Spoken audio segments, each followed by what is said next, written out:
그런 가정이 되셨는지요? 또 오늘 지난번에 이어서 건강한 아내의 직분을 이어서 말씀을 드리도록 하겠습니다. 지난주에는요, 돕는 배필에 대해서 말씀을 드렸고, 그 돕는다라는 에제르, 그 에제르가 하나님의 도움으로 돕는 것이다. 그렇게 말씀을 드렸습니다. 그래서 우리가 그 직분을, 내가 어떤 직분인가를 발견할 때 가정에서 정말 그 사명을 감당하는 그런 아내로 다시 태어난다라고 말씀을 드렸습니다. 육체적인 도움, 정신적인 도움, 영적인 도움, 이 모든 도움이 다 영적인 도움일 뿐만 아니라 우리가 몸으로 돕는 것, 육체로 돕는 것, 정신적으로 돕는 것, 영적으로 돕는 것 다 영적인 도움에 속할 뿐만 아니라 그 중에서 가장 중요한 것, 하나님의 도움으로 돕는 것은 그 생명을 낳고 그 생명이 경건한 하나님의 자녀로 후손으로 자라나서 하나님의 백성을 늘리는 일, 이런 일들을 그 아내가 돕도록 하나님이 세워주셨다라고 말씀을 드렸습니다.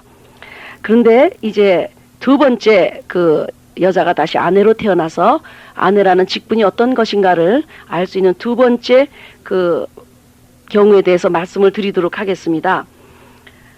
두 번째는 그 하나님이 아내에게 주신 명령 중에 가장 그 뭐라 그럴까요? 그 갈등도 많이 느끼고 또 많은 그 토론의 그 제목이 되는 말씀입니다.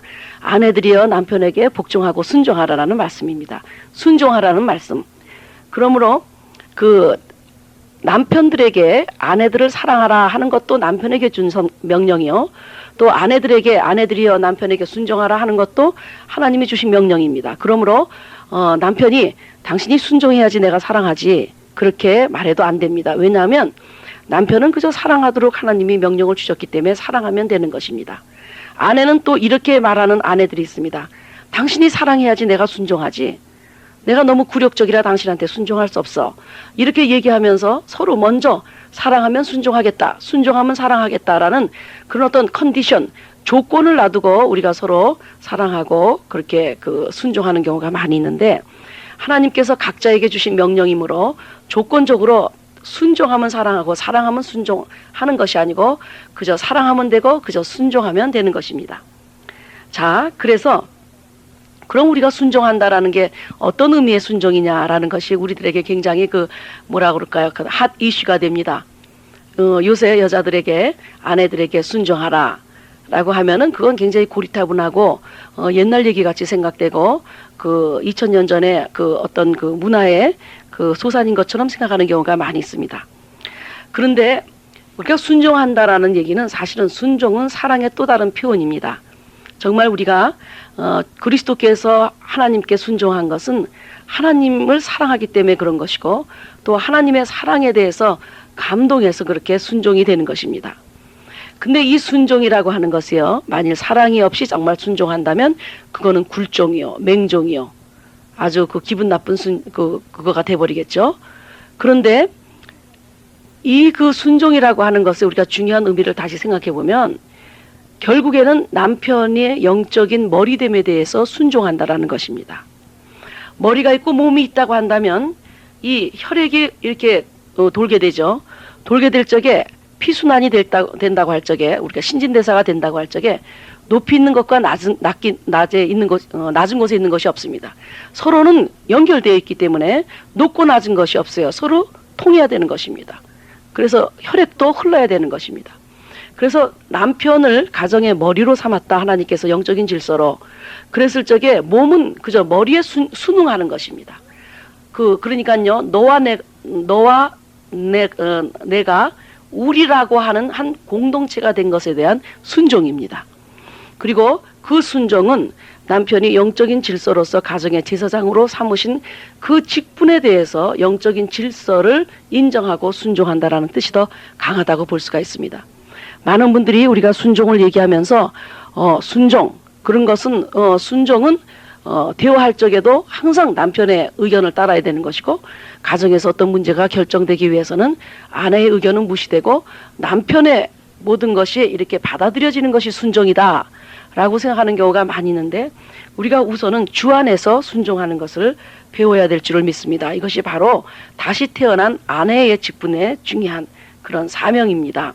주 안에서 우리가 순종한다. 여러분, 우리가 주님이 아니라고 한다면 남편에게 순종하지 않아도 되고, 또 주님이 아니라고 한다면 우리가 다른 사람들을 이렇게 섬기는 마음으로 가서 봉사할 필요도 없는 것입니다. 그러나 주 안에서 우리가 남편을 섬긴다라고 할 적에는 바로 그 주님의 원리 안에서 순종한다라는 뜻입니다. 예를 들어서 남편이 당신 우리 지금 살기 힘드니까 동반 자살하지, 그리고 아이들까지 다 우리 함께 죽자, 이렇게 얘기했을 때 우리가 그러한 말에 순종할 필요가 없다라는 것을 우리가 알아야 된다는 것입니다. 자, 참으로 이것은 델리키트한 문제인데요. 남편에게 순종하라고 그랬는데 그 말 한마디 명령 모두를 다 순종해야 되느냐. 그러나 다시 생각해 봐야 될 문제는 우리가 주 안에서 순종한다라는 것입니다. 그러므로 우리의 생각이 하나님의 뜻과 이것이 위배되고, 또 남편의 결정이 하나님의 뜻과 위배된다고 할 적에는 우리는 또 사랑을 갖고 창조적인 의견을 갖고 남편과 대화할 수 있는 것입니다. 그러므로 남편이나 아내나 가정에서 동등한 위치로서 우리가 서로 대화하고 결정할 수가 있어요. 그렇지만은 어디에 우리가 순종하느냐? 그 영적인 질서에 순종한다라는 것입니다. 그래서 영적인 질서에 순종한다라는 것은 뭐든지 다 그 의견을 다 들어준다라는 의미와 다르다는 거 여러분이 다시 한번 생각하시고요. 그것도 주 안에서, 세상 안에서 남편을 섬기는 것이 아니고 주 안에서 남편에게 순종해야 된다라는 것, 이것들을 여러분들이 다시 한번 깨달으시길 바랍니다. 그런데 사실 순종이나 사랑이나 이런 것들이 우리 마음대로 되는 것은 아닙니다. 또 남편에게 주신 그 사랑이라는 명령이 그리스도의 사랑으로, 하나님의 사랑으로 사랑하라는 것이기 때문에 그것도 남편이 아내를 사랑하는 것도 불가능한 일이죠. 그리고 또 순종하라, 이것도 불가능한 일입니다. 그러나 주님께서는 그 생명의 성령의 법을 우리에게 주어서 법을 바꾸면 이것이 가능하도록 만들어 주셨습니다. 즉 비행기가 세상을 뚫을 수 없지만은 또 다른 법칙, 바람의 법칙, 양력의 법칙을 이용하면 뚫을 수 없는 비행기가 뜨는 것처럼, 또 바다의 배가 그 물속에 가라앉을 수밖에 없는 큰 그 무거운 무게를 갖고 있지만, 그러나 부력을 이용하면 다시 물 위에서도 그 큰 배가 뜨는 것처럼 우리의 육신으로 순종하려고 그러면 절대로 우리는 순종할 수가 없습니다. 우리는 육신으로 순종하는 것이 아니라 그 생명의 성령의 법을 따라 우리가 순종할 수 있는 힘을 얻게 되는 것입니다. 그러므로 이런 가정에서 우리가 특히 기도가 필요하고 무릎을 꿇고 기도해야 되는 많은 이유는, 우리가 기도하지 않고는 이 사랑과 순종이 가능하지 않고, 또 우리가 한계를 느끼고 불가능하다고 생각할 때 또 기도는 시작이 되는 것입니다. 그러므로 우리가 주 안에서 남편에게 순종한다. 주님 안에서, 주님의 원리 안에서, 주님의 뜻에 합당하게 순종한다라는 이 말씀을 우리가 잘 깨닫고요. 아내가 순종하라 그러고 남편은 사랑하라 그랬더니 이거는 인권 차별이다. 어떻게 동등한 인간으로 태어나서 아내만 남편에게 순종하라고 하느냐. 여러분, 이거는 명령인데 순종보다도 사랑이 사실은 더 어렵습니다. 우리가 순종하는 것이 쉬운 것 같지만은 하나님께서는 우리가 사실 행할 수 없는 불가능한 명령을 주셨어요. 남편이 아내를 사랑하는 것도 불가능한 일이요. 그렇게 아가페 사랑으로 사랑하는 것도 불가능한 일이요. 또 아내가 남편에게 순종하는 것도, 주 안에서 순종한다는 것도 불가능한 일입니다. 바로 그 불가능한 것을 깨닫고 무릎을 꿇고 겸손하게, 주님 우리에게 도움이 필요합니다 라고 할 때 그 가정이 남편과 아내로 겸손하게 다시 태어나는, 주 안에서 다시 태어나는 시간이 될 것입니다. 자, 그리고요, 그 다음에 첫 번째는 돕는 배필이다. 그래서 또 돕는 배필이라는 그런 직분에 대해서 말씀드렸고요. 그리고 아내는 남편에게 주 안에서 순종하는 자다라고 말씀을 주셨습니다. 그런데 요 사이는 맞벌이 부부들이 많이 있기 때문에 사실은 그 남편과 아내의 역할이라는 것이 어떻게 분명하게 규정되어 있지는 않습니다. 그러나 성경에서 얘기하는 이 기본적인 그 직분, 남편이 가정의 섬김의 제사장이고, 그리고 아내를 사랑하기를 그리스도가 교회를 사랑한 것처럼 아가페 사랑으로 사랑해야 되는 문제, 또한 아내는 남편을 돕는 배필일 뿐만 아니라 주 안에서 남편에게 순종하고, 이런 명령들은, 기본적인 이런 명령들은 이것이 인권 차별이라든지 여성신학의 입장에서 이것은 잘못되었다라고 저는 생각지는 않습니다.